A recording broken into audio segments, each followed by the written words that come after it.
Hi viewers, welcome to our channel. ప్రస్తుతం మనతో పాటు దాము బాలాజీ గారు సీనియర్ జర్నలిస్ట్ ఉన్నారు. వారితో ఒకసారి మాట్లాడదాం. సార్ నమస్కారం. సార్, ఇరాన్ ఇజ్రాయెల్ మధ్య ఒక యుద్ధ వాతావరణం అయితే నెలకొంది సార్. మనం అటాక్స్ చేసుకోవడం కూడా చూస్తాం. మొన్ననే 200 మిసైల్స్ ని ఇజ్రాయెల్ మీద ఇరాన్ ప్రయోగించింది. అయితే ఇప్పుడు వీళ్ళిద్దరి మధ్య, ఈ రెండు దేశాల మధ్య యుద్ధం అయితే కంపల్సరీగా జరుగుతుంది తొందరలో అని అంటున్నారు. ఒకవేళ యుద్ధంగానే జరిగితే దాని ప్రభావం భారతదేశం మీద ఏ విధంగా ఉంటుంది? మరి దాన్ని ఇండియా ఏ విధంగా హ్యాండిల్ చేస్తుంది సార్? ఇరాన్ ఇజ్రాయిల్ ఈ ఇద్దరి మధ్య వార్ అయితే అనివార్యంగా కనిపిస్తుంది. ఈ వార్ ఏ స్థాయిలో ఉంటుంది, దీని ప్రభావం ఎలా ఉంటుంది అనేది ఇప్పుడే చెప్పలేం, కానీ వార్ మాత్రం ఖచ్చితంగా ఉంటుంది. దీనికి ఇటీవల డెవలప్మెంట్స్ చెప్పుకోవాలంటే సింపుల్గా మనకి లాస్ట్ ఇయర్ అక్టోబర్ 7న హమాస్ ఒక ఉగ్రదాడి ఇజ్రాయిల్ మీద చేసింది. దాంట్లో 1200 మంది చనిపోయారు. దానికి అట్లాగే కొంతమందిని బందీలుగా కూడా తీసుకెళ్ళింది హమాస్. వాళ్ళు చెప్పేది ఏంటంటే ఆల్రెడీ పాలస్తీనా వెస్ట్ బ్యాంక్ని ఒక బందీఖానాలాగా మార్చేసింది. మా భూభాగంలోకి వచ్చి వాళ్ళ సైన్యాన్ని నింపేసి మా దేశంలో మమ్మల్ని ఒక బందీలుగా మార్చేసింది. అట్లాగే ఇటు గాజాలో కూడా కంప్లీట్గా దిగ్బంధనం చేసేసి మాకు ఏ రకమైన మెడిసిన్స్ కావచ్చు, నిత్యావసర సరుకులు కావచ్చు, ఇవన్నీ రాకుండా ఆపేసింది. దాంతో మేము ఏం చేయాలో మాకు పాలుపోని పరిస్థితి ఉంది. రెండోది, మా వాళ్ళని చాలామందిని వాళ్ళ జైళ్ళల్లో, ఇజ్రాయెల్ జైళ్ళల్లో బంధించింది. వీటన్నిటి వల్ల మేము దాడి చేశామని వాళ్ళ ఎక్స్ప్లెనేషన్ వాళ్ళు ఇచ్చారు. అయితే దీంతో ఇజ్రాయెల్ ఏం చేసిందంటే పెద్ద ఎత్తున ఆల్అవుట్ వార్ ప్రకటించింది గాజా మీద. గాజా ప్రజలందరినీ, విపరీతమైన సామాన్య ప్రజలను ఓచకోత కోయడం అనేది చేసింది. 41,000 మందిని ఇప్పటివరకు చంపింది. దాదాపు 1,00,000 మంది తీవ్రంగా గాయపడ్డారు. భూమి మీద నరకం అనే పరిస్థితిని అక్కడ క్రియేట్ చేసింది. మందులు లేవు, వాళ్ళకి నిత్యావసర సరుకులు లేవు, ఇన్ఫ్రాస్ట్రక్చర్ లేదు. దాదాపు 20,000 మంది పిల్లలు చనిపోయారు. మిగతా 40,000-50,000 మంది పిల్లలు అంగవికలరు, గుడ్డివాళ్ళు, కుంటివాళ్ళు ఇలాగ అయిపోయారు. ఒక దారుణమైన పరిస్థితిని అక్కడ ఇజ్రాయెల్ సృష్టించింది. దీనికి వ్యతిరేకంగా యుఎన్ఓ కావచ్చు, లేకపోతే ఇంటర్నేషనల్ కోర్ట్ ఆఫ్ జస్టిస్ కావచ్చు, అంతర్జాతీయ సమాజం అంతా కూడా ఇజ్రాయెల్ని వార్ క్రిమినల్గా డిక్లేర్ చేసి ఇజ్రాయెల్ మీద తీవ్రమైన విమర్శలు చేస్తున్నప్పుడు కూడా ఇజ్రాయెల్ ఏమాత్రం వెనక్కి అడుగు వేయలేదు.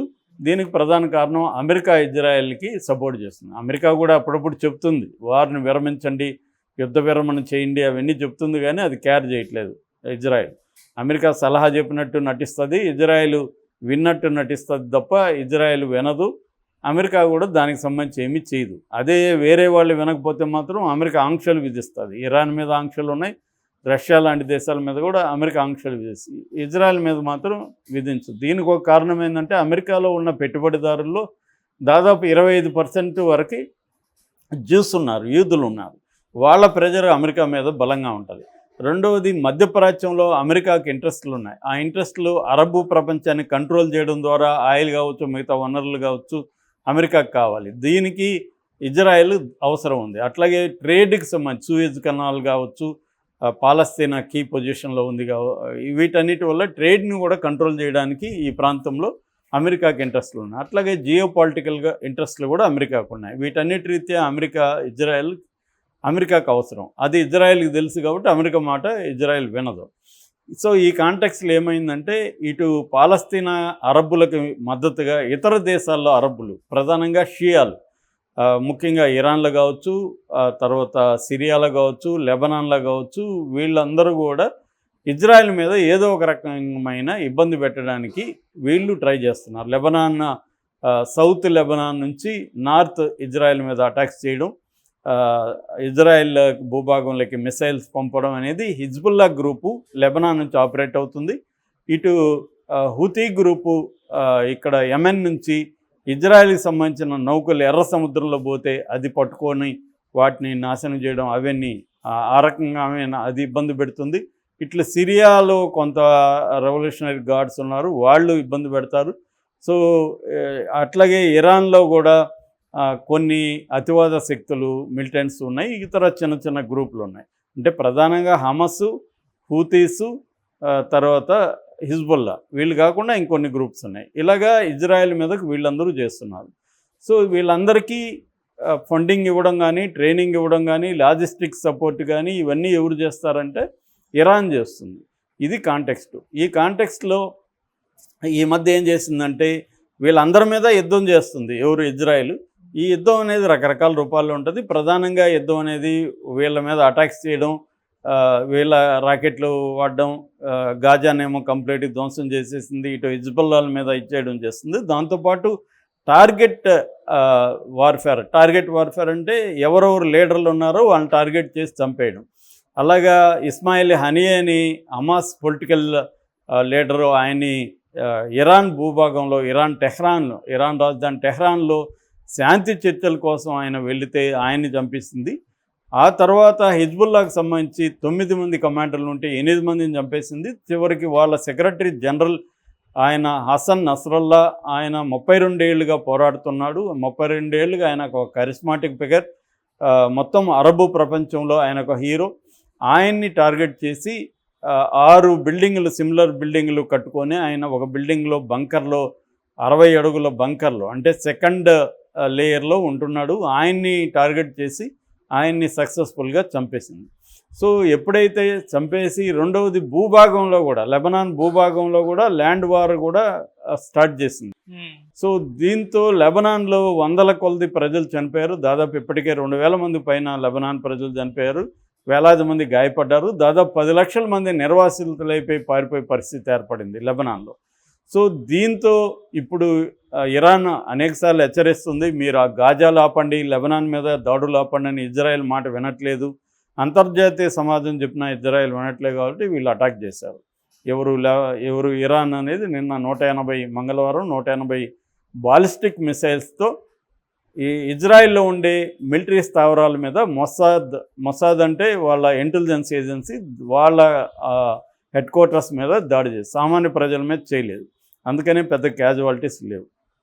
సో ఈ క్రమంలో ఇప్పుడు ఇజ్రాయెల్ నెతన్యాహు నిన్న వార్ క్యాబినెట్ మీటింగ్ తర్వాత నెతన్యాహు అనౌన్స్ చేశాడు, ఇరాన్ ఘోరమైన తప్పు చేసింది, దాని మూల్యం చెల్లిస్తుంది, మేము ప్రతీకారం తీర్చుకుంటామని. అంటే క్లియర్గా ఇప్పుడు వీళ్ళు మళ్ళీ అటాక్ చేసే అవకాశం ఉంది. ముఖ్యంగా ఇరాన్లో ఉండే అణుబాంబు కేంద్రాలు మీద, న్యూక్లియర్ సెంటర్స్, వాటి మీద వీళ్ళు వెళ్ళి దాడి చేసే అవకాశం కనిపిస్తుంది.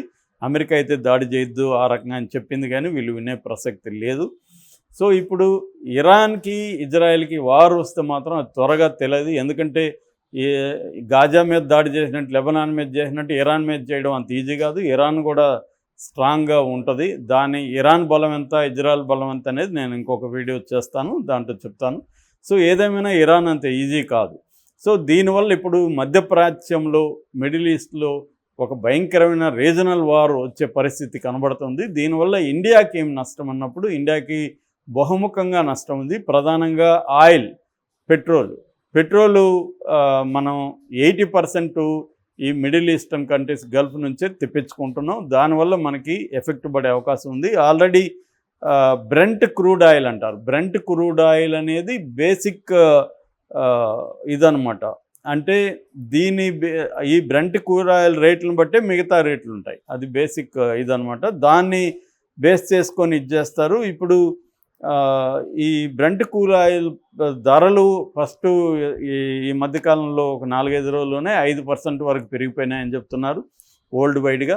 దీనివల్ల మనకు కూడా ఆయిల్ దిగుమతులు విపరీతంగా పెరుగుతాయి. ఇరాన్ నుంచి కూడా మనకి ఆల్మోస్ట్ ఇప్పటికైతే ఇరాన్ నుంచి ఆపేశారు. ఎందుకంటే ఇరాన్ నుంచి ఒకప్పుడు మనకు ఆయిల్ దిగుమతులు 50% వరకు ఉన్నాయి, కానీ అయితే అమెరికా ఆంక్షలు విధించినాక మనం 0%కి వెళ్ళిపోయినాం. ఇప్పుడు దాని బదులు మనం రష్యా నుంచి తక్కువ రేట్లకి రష్యా నుంచి ఆయిల్ తెచ్చుకుంటున్నాం.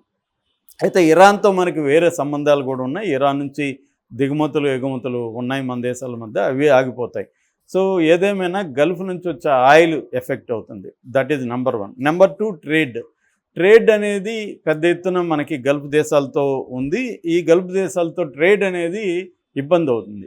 ముఖ్యంగా రేట్లు విపరీతంగా పెరిగిపోతాయి. ఎందుకంటే ఇటు ఎర్ర సముద్రంలో హుతీ తీవ్రవాదులు అక్కడ షిప్పుల్ని ఆక్యుపై చేసేస్తున్నారు, కిడ్నాప్ చేస్తున్నారు, హైజాక్ చేస్తున్నారు. దాంతో ఇప్పుడు షిప్పులన్నీ కూడా కేప్ ఆఫ్ గుడ్ హోప్ ద్వారా తిరిగి రావాలి. కేప్ ఆఫ్ గుడ్ హోప్ ద్వారా తిరిగి రావాలంటే 15 to 20% సరుకుల మీద రేట్లు పెరిగిపోతున్నాయి. దాన్ని మనం కూడా భరించాల్సి ఉంటుంది. ఇక ట్రేడ్ కూడా ద్వైపాక్షిక ట్రేడు దాదాపు మనకి ఈ గల్ఫ్ కంట్రీస్ మధ్య 20 లక్షల కోట్ల వరకు ఉన్నాయి. అంటే మనం టెక్స్టైల్స్ కావచ్చు, ఎరువులు కావచ్చు, ఎరువులు, నేచురల్ గ్యాసు, చమురేమో మనం దిగుమతి చేసుకుంటాం. కొన్ని యంత్రాలు కావచ్చు, మెడిసిన్స్ కావచ్చు, టెక్స్టైల్ ఉత్పత్తులు కావచ్చు, మనం ఎగుమతులు చేస్తాం. ఈ రెండు కూడా దెబ్బతినే అవకాశం ఉంది. మన దిగుమతులు దెబ్బతిన్నప్పుడు ఏమో దిగుమతులు రేట్లు పెరుగుతాయి, ఎగుమతులు దెబ్బతిన్నప్పుడు ఏమో ఎగుమతులు సంబంధించిన ఇది అవుతుంది. ఆ రకంగా మన ట్రేడ్ అనేది దెబ్బతింటుంది. అట్లాగే ఇరాన్లో ఉండే చాబహార్ పోర్ట్ అనేది మనకి ఇంపార్టెంట్. ఎందుకంటే ఆ పోర్టు ద్వారా మనం మిగతా దేశాలకి రవాణా మన సరుకుల్ని చేయగలుగుతాం. అది చేయడం వల్ల మనం పాకిస్తాన్ని అవాయిడ్ చేయగలుగుతాం. అంటే ఆఫ్ఘనిస్తాన్, మధ్య ఏషియా వీటి వాణిజ్యం అనేది ఈ చాబహార్ పోర్టు నుంచి వెళ్తుంది. దానివల్ల మనం పాకిస్తాన్లోకి వెళ్ళాల్సిన పరిస్థితి లేదు. ఇప్పుడు కానీ ఆ చాబహార్ను మూసేస్తే మనం మళ్ళీ పాకిస్తాన్ గుండా వెళ్ళాలి. దానివల్ల మనకు అనేక ప్రాబ్లమ్స్. సో ఆ ట్రేడ్ దెబ్బతింటుంది. మూడవది 90 లక్షల మందికి పైగా, అంటే దాదాపు 1 కోటి మంది మన ఇండియన్స్ గల్ఫ్ కంట్రీస్లో పనిచేస్తున్నారు. ఇరాన్లో కూడా కొంతమంది ఉన్నారు. ఈవెన్ ఇజ్రాయెల్లో కూడా దాదాపు 1,00,000 మంది వరకు ఇజ్రాయెల్లో కూడా ఉన్నారు. ఆ మధ్య ఖతార్లో ఉన్న వాళ్ళంతా కూడా ఇజ్రాయెల్కి తరలించింది మన ప్రభుత్వం. సో వీళ్ళు ఎఫెక్ట్ అయ్యే అవకాశం ఉంది. ఎందుకంటే ఓన్లీ ఇజ్రాయెల్ మాత్రమే ఇరాన్ మీద బాంబు లేదు కదా, ఇరాన్ కూడా ఇజ్రాయెల్ మీద వేస్తుంది. వాళ్ళ ప్రజలు కూడా పెరిగే కొద్దీ జనావాసాల మీద కూడా పడతాయి. ఆ రకంగా మన వాళ్ళకి ఇబ్బంది. అట్లాగే వీళ్ళల్లో ఎక్కువ మందిని తరలించడం కూడా మేజర్ టాస్క్ అయిపోతుంది. అందువల్ల అక్కడ పనిచేసే మన ఎంప్లాయీస్కి ఇబ్బంది. దీనివల్ల ఏమవుతుందంటే ఇంకొక ఎఫెక్టు, వాళ్ళు పంపించే డాలర్స్, ఫారిన్ నిల్వలు అనేవి మనకు పడిపోతాయి. ఎందుకంటే దాదాపు 1 కోటి మంది పనిచేస్తున్నారు. వాళ్ళు మనకి లక్షల డాలర్స్లో మనకి ఇండియాకి కరెన్సీ వస్తుంది, ఫారిన్ కరెన్సీ. అదంతా కూడా మనకి ఇబ్బంది అవుతుంది. ఆ రకంగా కూడా ఇండియా ఎకనామిక్గా లాస్ అవుతుంది. ఇక ఫైనల్గా దౌత్య సంబంధాలు మన వాళ్ళు ఇండియాతో, మన ఇరాన్తో, ఇజ్రాయెల్తో ఒక రకంగా సమాన స్థాయిలోనే సంబంధాలు ఉన్నాయి. కొద్దిగా ఎక్కువగా ఇజ్రాయెల్తో ఉన్నాయని చెప్పొచ్చు. ఎందుకంటే ఇజ్రాయెల్ నుంచి యుద్ధ పరికరాలు, యుద్ధ యంత్రాలు, తర్వాత టెక్నాలజీ, ఇవన్నీ కూడా మనం దిగుమతి చేసుకుంటున్నాం.